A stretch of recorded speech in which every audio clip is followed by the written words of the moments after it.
Conference है, mainly आपको पता है कि हम लोग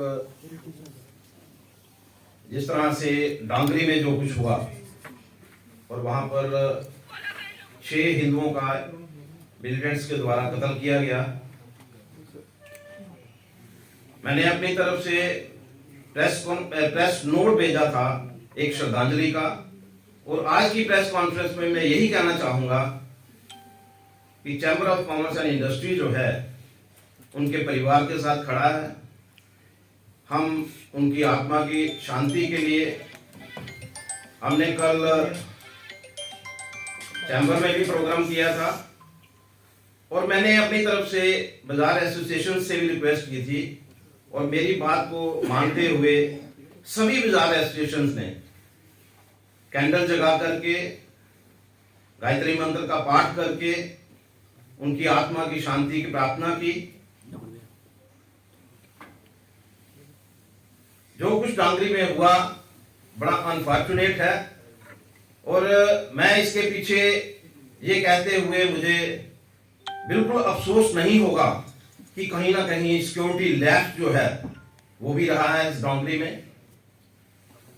बीडीसी कमेटीज 96 में बनी थी। मैं याद करना चाहता हूं उस समय के जिनकी वजह से बीडीसी बनी थी और उसके बाद माइग्रेशन जो है वो रुक गई थी, चाहे वो डोडा था, चाहे वो भदरवा था, किश्तवाड़ था, गूल था, रजौरी था, पुंछ था।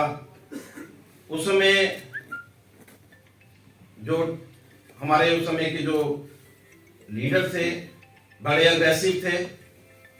दयाकृष्ण कोतवाल जी थे, प्रोफेसर चमनलाल गुप्ता थे,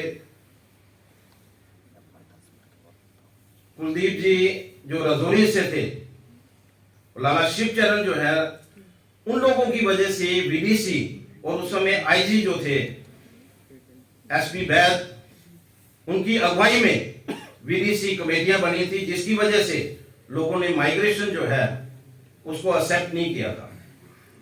लेकिन आज जो कुछ हुआ, जिस तरह से बीडीसी कमेटीज को डिफंड किया गया, ये उसी की वजह से ये आज का जो यहाँ पर किलिंग्स हुई है उसी की वजह से हुई है। पुलिस का हर व्यक्ति जो है हर घर में नहीं बैठ सकता, लेकिन विलेज डिफेंस कमेटियां जो हैं वो मिलिटेंट्स का मुकाबला करती हैं।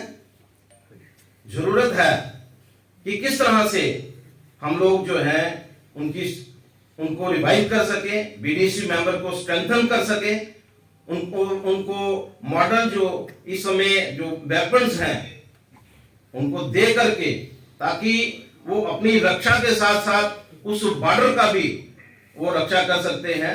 गवर्नमेंट से जो चूक हुई है, और सबसे पहले तो मैं ये कहना जरूर चाहूंगा कि पहले दिन किलिंग हुई और वो जो एरिया है वो सिक्योरिटी फोर्सेस ने अपने अंडर ले लिया, लेकिन सेकंड डे फिर से जिस तरह से आईडी से ब्लास्ट हुआ और 2 बच्चियां जो है, एक बच्चा और एक बच्ची जो है उसके शिकार हुए, बड़ा अनफॉर्चुनेट था। मैं ये जरूर कहना चाहूंगा अभी की पुलिस जो है बड़ी अलर्ट है। अभी पिछले दिनों में जिस तरह से पुलिस ने अलर्ट रहते हुए 4 मिलिटेंट्स जो हैं उनको मार दिया, लेकिन आज भी वो ट्रक का ड्राइवर जो है वो पकड़ा नहीं गया। लेकिन ये सोचने की बात है कि आखिर वो मिलिटेंट्स जो हैं वो नरवाल तक पहुंचे कैसे।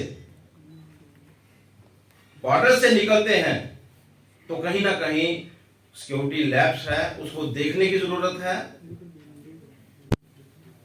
बहुत सारे लोग हैं हमारे पुलिस डिपार्टमेंट में जिन्होंने मिलिटेंट्स जब थे एक्टिव उस समय फ्रंट लाइन में रहते हुए मिलिटेंट्स को मारा भी है, उनको खदेड़ा भी है। लेकिन आज शायद मुझे लगता है कि बहुत सारे लोगों को, मैं भी जानता हूं जो उस समय मिलिटेंट्स का सामना करते थे, जिन लोगों ने मिलिटेंट्स को मारा भी है, आज उनकी ड्यूटीज जो हैं वो ऐसी जगह पर लग गई है। और ऐसे लोग जो हैं, मैं समझता हूं कि अगर सिक्योरिटी लैप्स है तो रिस्पॉन्सिबिलिटी जो है वो फिक्स करना जो है वो गवर्नमेंट का काम रहना चाहिए। मैं आईजी साहब से रिक्वेस्ट करूंगा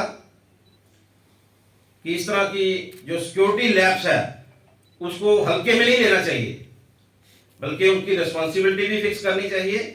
और उन लोगों को, और खास तौर पे जो रिटायर्ड आर्मी पर्सनल्स हैं, उनकी सर्विसेज लेते हुए आज मिलिटेंट्स जो हैं वो कश्मीर वैली को छोड़ करके जम्मू डिवीजन में आना शुरू हो गए हैं। इसकी चिंता जो है वो गवर्नमेंट को करनी चाहिए। जम्मू जो है बड़ा पीसफुल एरिया है। मैं अपने आप को दोषी मानता हूं। जब डेथ हुई, हमारी टीम के मेंबर जम्मू में नहीं थे। हम 5 लोग जो हैं जम्मू से बाहर थे। मैंने अपनी तरफ से प्रेस नोट भी दिया, और जहां की जम्मू जो सोसाइटी है, सिविल सोसाइटी, उसमें एक मीटिंग जो है वो कॉल की गई। हमारे गौरव जी उसमें मीटिंग में गए, और मेरी तरफ से बिल्कुल क्लियर इनको एक कॉल थी कि अगर वहां पर शो करना है कि हम बंद के हक में हैं और बंद होना चाहिए, लेकिन अनफॉर्चुनेट था वहां पर कोई डिसीजन नहीं लिया गया। अगर मैं यहां पर होता तो शायद जम्मू बंद होता, लेकिन मुझे अफसोस है उन सिविल सोसाइटीज पे जो अपने आप को हिंदुओं का रखवाला मानते हैं, लेकिन हिंदुओं की किलिंग के बाद भी वो नहीं जागते। तो मुझे इस चीज का सख्त अफसोस है। आने वाले दिनों में मुझे कुछ अफसोस अपने आप पे भी है, लेकिन मैं ये जरूर कहना चाहूंगा, आगे हम लोग जो हैं सिविल सोसाइटी की तरफ देखते थे इस तरह की सिचुएशन में, लेकिन आने वाले समय में हम लोग जो है डिसीजन अपने आप में करेंगे। हम सिविल सोसाइटी के साथ मिलकर के कोई डिसीजन नहीं करेंगे, और हम अपनी तरफ से ये डिसीजन करेंगे। और मैं वार्न करना चाहता हूं गवर्नमेंट को भी कि अगर रिस्पॉन्सिबिलिटी फिक्स नहीं की गई और उन लोगों को ड्यूटीज पे नहीं लाया गया जो मिलिटेंट्स के अगेंस्ट खड़े हैं, तो आने वाले दिनों में जम्मू में बहुत मुश्किल होगी। कहीं ऐसा ना हो कि कश्मीर की मिलिटेंसी खत्म होते होते जम्मू में पहुंच जाए। मैं एक बार फिर आप सबका धन्यवाद भी करना चाहूंगा कि अपने बड़े मिनिमम पीरियड में आकर के यहाँ पर, और मैं आपको ये बताना चाहता हूँ कि हमारी बाजार एसोसिएशन जो है, सभी बाजार एसोसिएशंस ने, जैसे ही मैंने कल आकर के सभी को बोला कि अपने अपने एरिया में कैंडल मार्च कीजिए, वहाँ पर उनको श्रद्धांजलि दीजिए। और मैं यहाँ पर हमारे पास हर बाजार की फ़ोटोज़ भी हैं, आप देख सकते हैं। लेकिन आने वाले दिनों में हम लोग जो हैं सिविल सोसाइटी पे डिपेंड ना करते हुए हम खुद डिसीजन करेंगे। इस तरह की किलिंग्स को बर्दाश्त नहीं किया जाएगा। धन्यवाद।